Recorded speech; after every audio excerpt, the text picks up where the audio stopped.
Look at that live. Hey, everybody. This is Dennis coming to you live from South Jersey. And if you just watch my live Instagram, which was my first, I've never done a live Instagram. We're about to do something that I think a lot of people have not done across the YouTubes of the world, the Facebook of the worlds. We're about to underwrite deals creatively.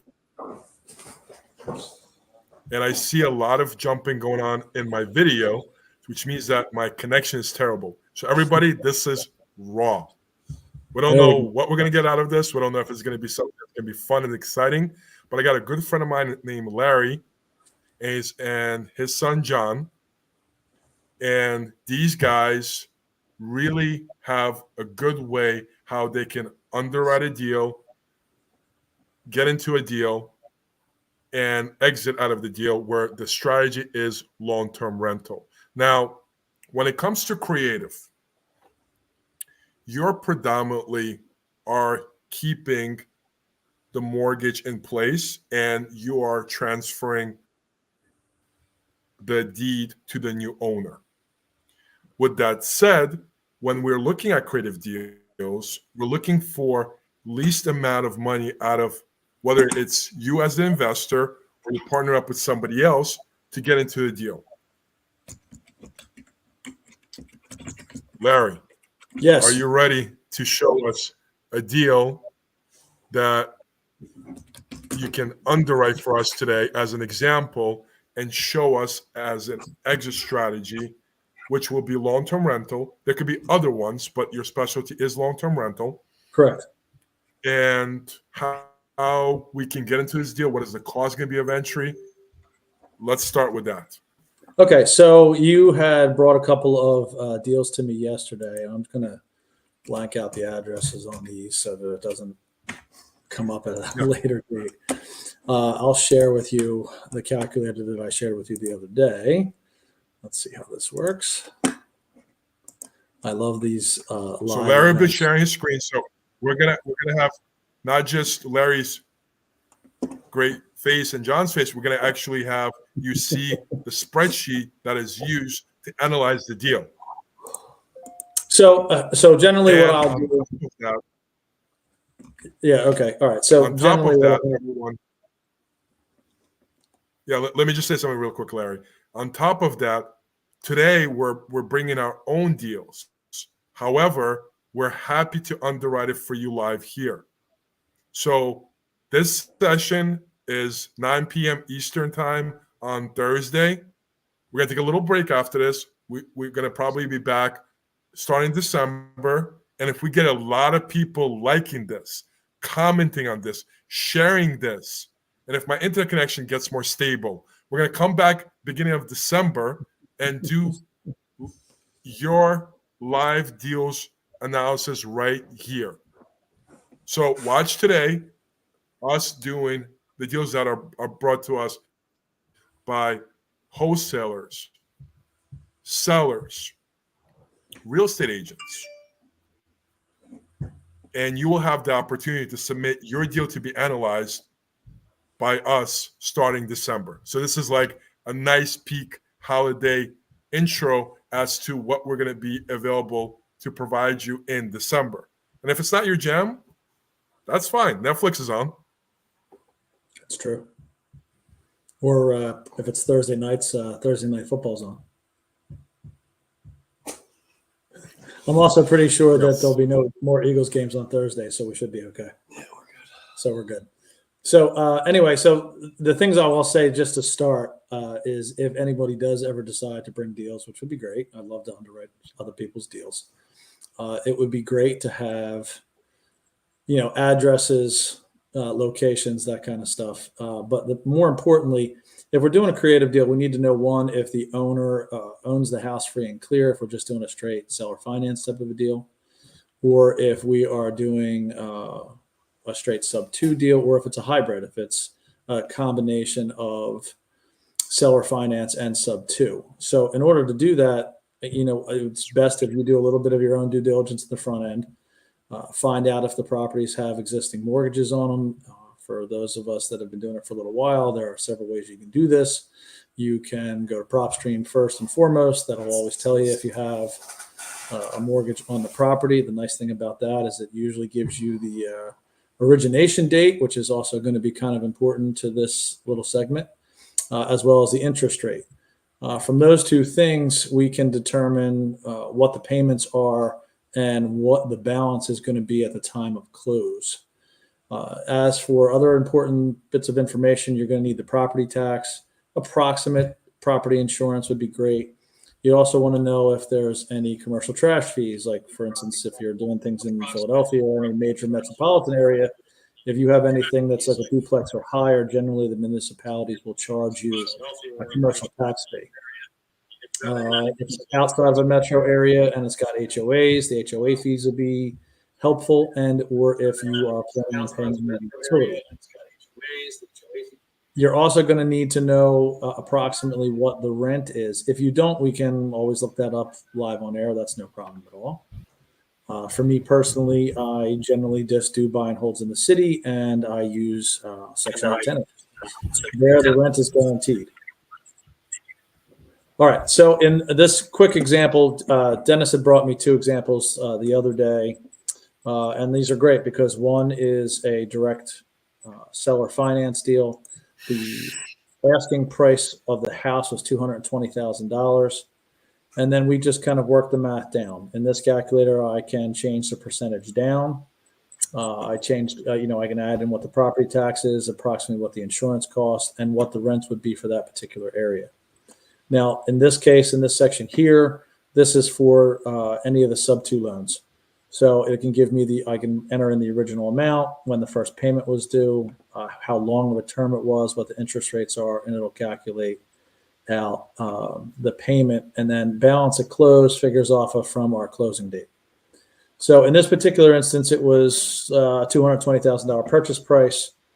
We worked out that a 10% down payment would probably be okay, at least with the owner. I mean, everything varies. It depends on how you negotiate the deal.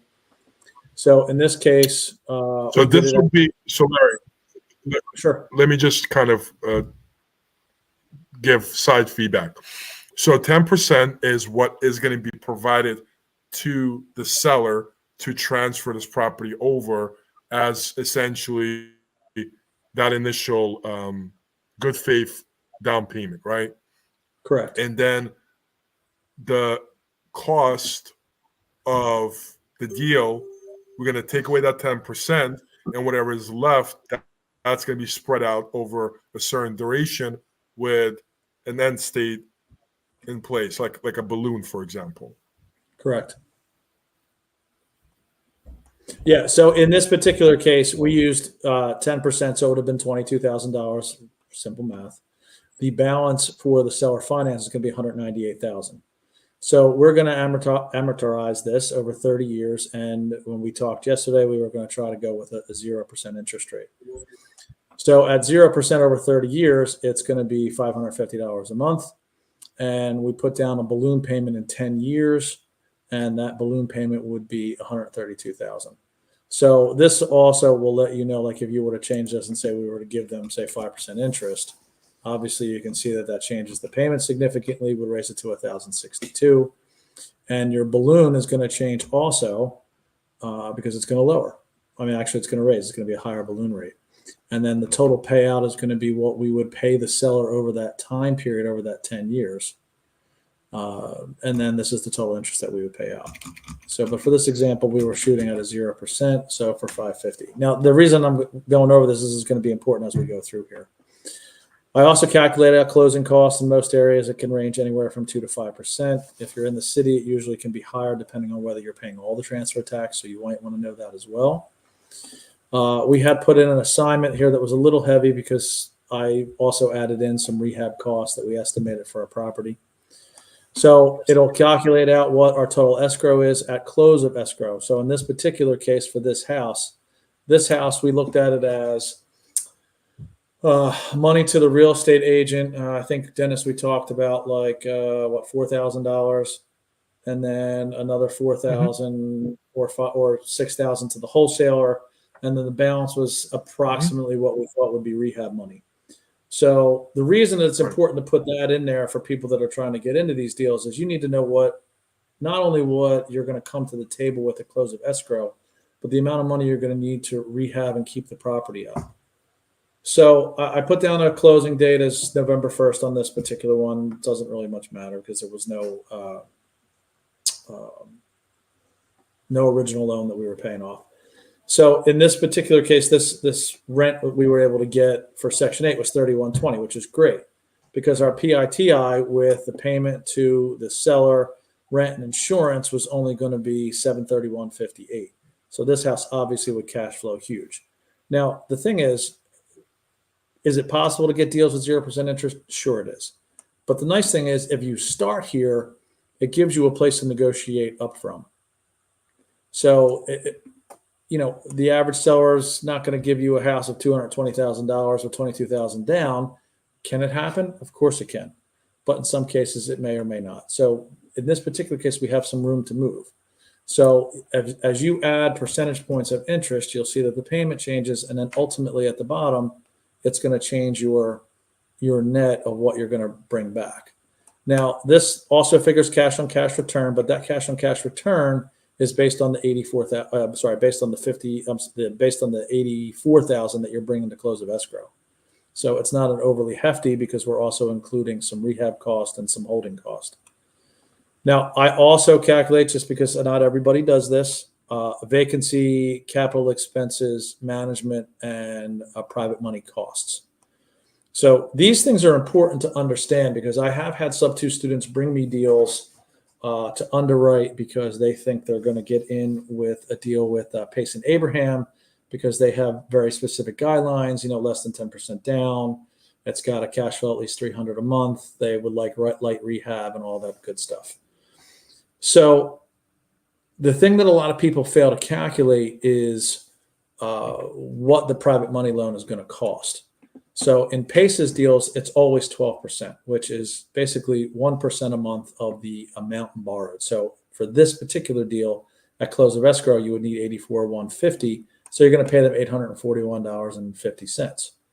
Now, if we were to button this up a little bit and maybe make this less of a headache deal and say we were trying to buy this from somebody, it didn't necessarily need rehab, and we were just going to pay a $10,000 assignment fee to a wholesaler, the chances that we're going to get this deal off for 1% are slim. Now, for me, if I'm negotiating a seller finance deal, obviously we want to start at zero.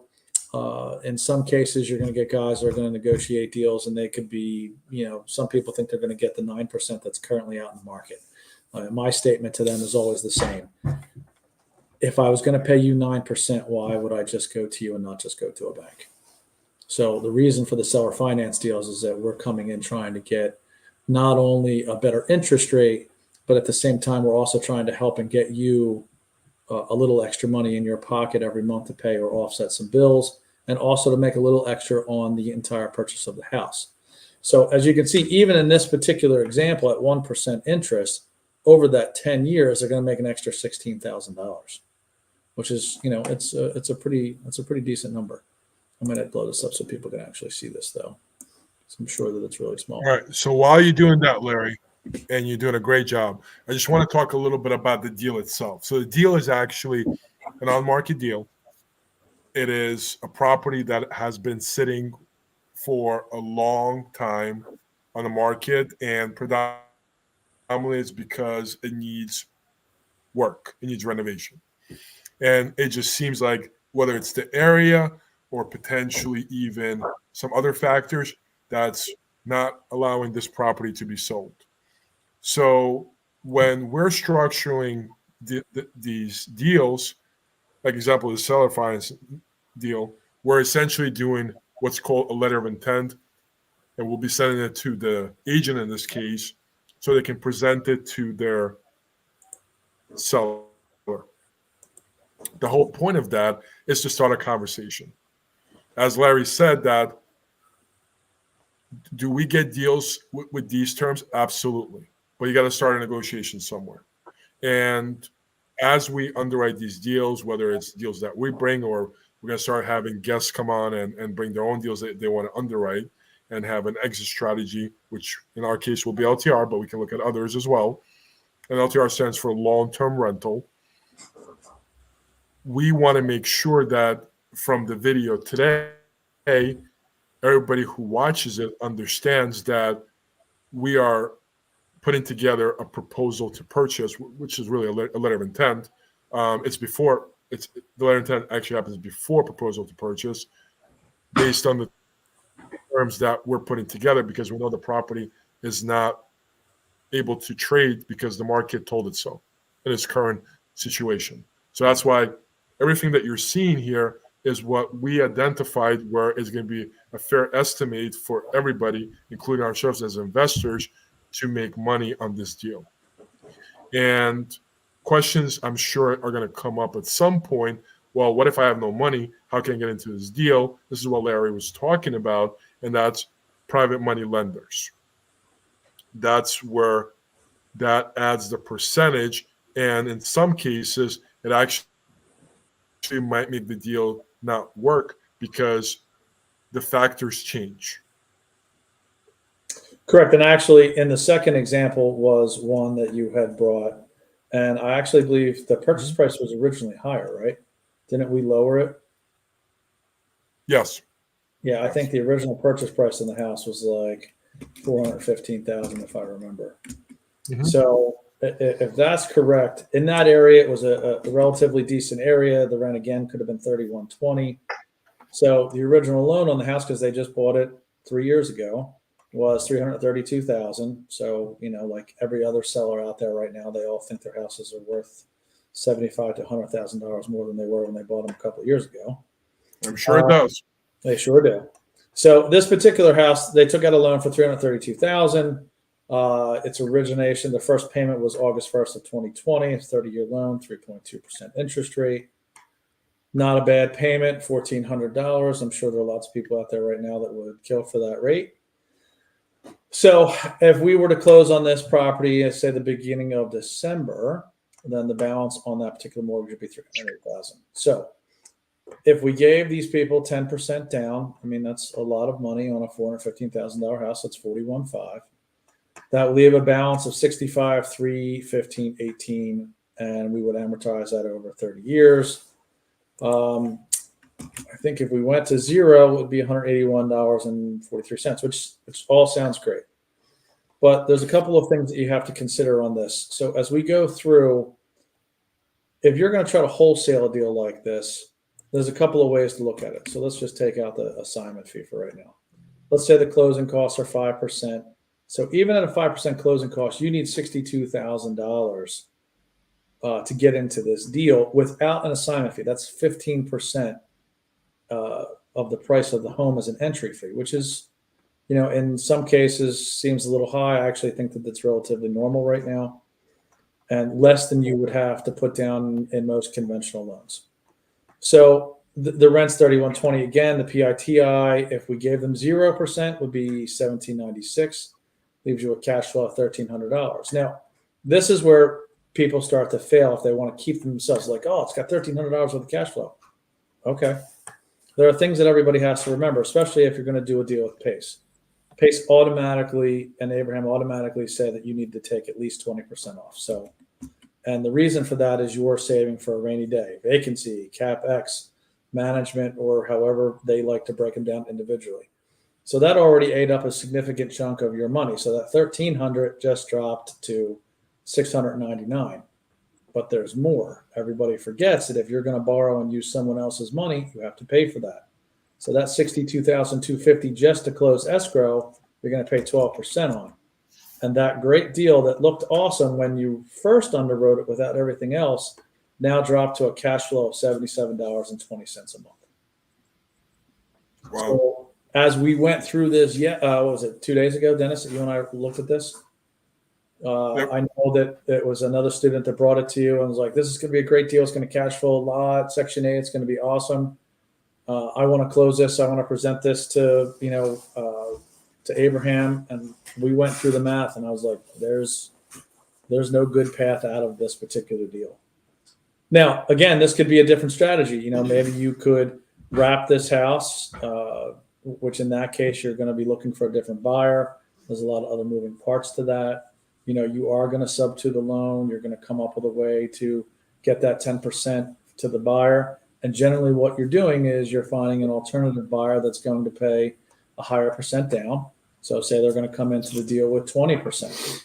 So, at 20%, they're going to be putting down 82,500. So, the good news is if you negotiate at 10% down and you're getting the buyer to give you 20% down, and you're doing pretty good for yourself. The other thing you can do is you can increase the interest rate and wrap the rate for both of these and say make it 7 or 8%. And then there's going to be a difference between the two of those. So in that fashion, it may be a deal. But word of caution, if you've never done a wrap before, you want to get with people who have done them in the past and have been successful at it, and make sure you get a transaction coordinator, because there's a lot of extra paperwork involved. Yeah. So if we look at this deal, right, and what comes to my mind always is that there's a lot of different options that you can go with this, right? So the first comment that I would have to say is that just go the traditional route, right? You basically buy the deal for 322,000, and you do a DSCR loan, right? Now, a DSCR loan, you're going to have to put down, I'm not sure, but I think different places, but I would say 20-25% down, right? So compare that to a DSCR loan kind of situation. You're for 332,000, 20% down, you got to come out of pocket a lot more than if you would get this creative. So across the board, no matter how you look at these deals, you're always going to benefit from doing creative. Am I correct with that, Larry? Yeah, no, well, 100%. And the thing is that in most cases, the best way to use these is if you're getting into it in a house essentially that's rent ready. If the rent works and it's rent ready, you don't have to rehab it, or even just light stuff like carpet and paint, maybe something that costs you $5,000, no problem. It works, and it's a lot less expensive. Now, the thing is that people are like, okay, well, I don't have money. Okay, well, that's where it comes back to go into the Zoom vault, pay attention to the things that Pace talks about, make friends inside of Sub 2. If you don't have friends inside of Sub 2, the only person you have to blame is yourself. Well, this is, by the way, not just Sub 2. This is open to everybody else. So if you are essentially are not in Sub 2, reach out to me. I can definitely help you get into Sub 2, or I can help you out with finding whatever you need. So sub2dv@gmail.com. That's going to be our email that we're going to use. And if you are trying to get your deal underwritten, please send it there so we can present it. Like I said, we're going to do this again in December. Okay, cool. So a lot of nuggets here, Larry. Thank you so much for that. Sure. So when it comes to the second deal, initially it looked like that it actually was a decent deal, and I think we already said this before, but it's a good thing to highlight, is that when it comes to a deal and what we call a deal, it has to make sense to whatever the end investor's model is, right? Like I said, a DSCR loan, which is what most people are getting, this is going to be better, right? Now, Correct. Would this be considered a great creative deal? Not really, because we can source other deals that are probably going to be much better, and with the same amount of cash that the investor will be bringing to the closing table, we can find much more cash flowing deals. So once again, if you're somebody that's looking for a creative deal, once again, sub2dv@gmail.com, reach out, and we'll definitely start sending you deals as we get added, and you'll get added to our VIP buyers list. Okay, cool. So that's the second one. Do you have any more to look at? So these were essentially, one was creative, the other one was. Yeah, no, one was a seller a straight seller financing, and then the other one was a hybrid. Yep. Right, Sub 2 and seller finance. Hybrid. So two examples. Yeah, and hybrid means that. Right. So hybrid means that there's going to be essentially a combination of equity that's going to need to be paid down on the property, right? and a mortgage that's going to be in place. That's going to need to be paid as well. So you're paying in both places. That's what we refer to hybrid. Correct. Cool. Yeah, and again, well, we got some. Go ahead. Go ahead. Well, again, I was going to say. Yeah, I can't stress enough that some of the things that a lot of people miss is the cost of the private money loans. So I just want to throw that out there one more time. Is that a lot of things that happen is that people forget that there is a cost if you're borrowing other people's money. Yeah, and people forget that. Any other hidden fees that people are usually not looking when they're looking at deals, Larry? So especially if they're keeping them for themselves, I mean, I can't stress enough, depending on your long-term rental strategy, if you're doing retail or Section 8, is your capital expense. If you are going to property manage yourself, obviously you don't have that expense, so you can put a little bit more into CapEx, into vacancy, those kind of things. But people a lot of time just see that first cash flow number and are like, oh, this is great. I'm making, in this particular case would have been $1,300 a month. But you're really not. There are things that have to go to the side, and they have to stay in accounts that just are for rainy days. Yeah, I mean that's a CapEx fund. That's where you want to have 15% on average. That's what we recommend from an investor standpoint, so that everybody has rainy days. Right. Things always break. I like that. Very cool. So we're getting some activity. So we're definitely getting people watching this. I don't know if anybody has any questions. I'm trying to see if there's questions. I actually cannot see it in this tool. Everyone, we're using StreamYard to make sure that we can stream across all the channels. Question is, have you ever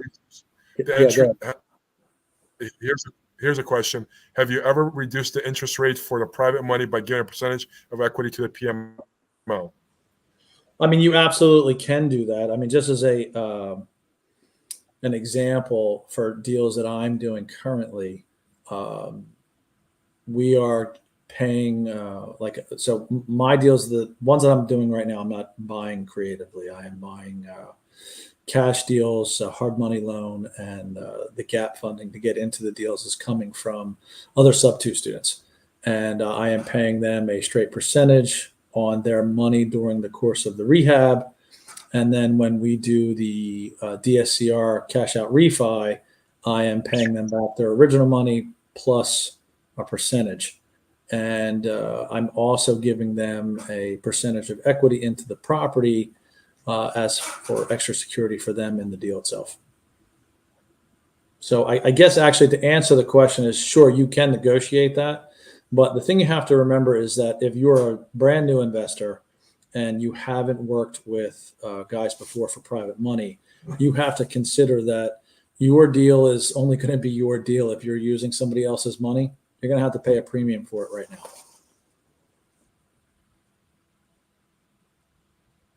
Yeah, until you build up your qualifications, your experience, your relationships in the area, whatever you are. And this is streaming across US, so it could be in any major market. Right. We are on the East Coast, but it could be in any major market across the United States. You're going to always pay a lot more because you're starting, right? That's really where it comes down to. Correct. All right, cool. Well, I think this was amazing. I think we had a question or two. I think this is, I mean, if you're watching this and you're watching this later on, please post a comment below. Tell us what you like, what you didn't like. Did you like me talking over Larry? Did you like Larry not talking over me? Let us know. We really want to make sure that we provide value. And this is streaming across multiple of my channels. We're also going to have a posted on the YouTube. It is really for the community because we really don't see that. We don't see people coming in and underwriting deals. And is it potential because people are concerned that somebody's going to steal the deal? I don't know. We'll find out. But the reality is we're open to that. We want to keep on doing this. So we're only going to keep on doing this if we get feedback, comments, likes, and so forth. Larry, anything you want to say? Yeah, I want to say this was actually kind of fun for the first time, and I promise I don't bite. And I'm sorry I talked over you, Dennis. It's okay. You're forgiven this first time. Yeah, well, listen, I'm an assertive guy. Love it. All right, awesome. Thank you, Larry and Dennis, for this webinar. Okay, cool. All right, Awesome. well, we're gonna go ahead. We're hitting 30 minutes. I think that's all we're gonna do today. We're gonna try not to make them too overloading, because the reality is they are boring. But the reality is everybody needs this, because things like Larry talked about, now everybody that's gonna watch this are gonna know that when you're not putting your own money into a deal, you have to make sure that you adjust for those additional fees, which might not make the deal not work for you. Now, once again, today we underwrote the deal as a long-term rental. There are other exit strategies. There's so many different exit strategies out there. We want to start off slow and make sure that the standard applies. And most people, when they underwrite their deals, they're underwriting it for a long-term rental, because that's something that is available throughout most markets in the United States. And then you can start looking at much more different strategies, such as STR, short-term rental, MTR, medium-term rental, as well as any other strategies that might be applicable to your model. Larry, John, thank you so much for coming. I appreciate both of you. I'm going to stop the stream. Thank you. All right, thanks, Dennis.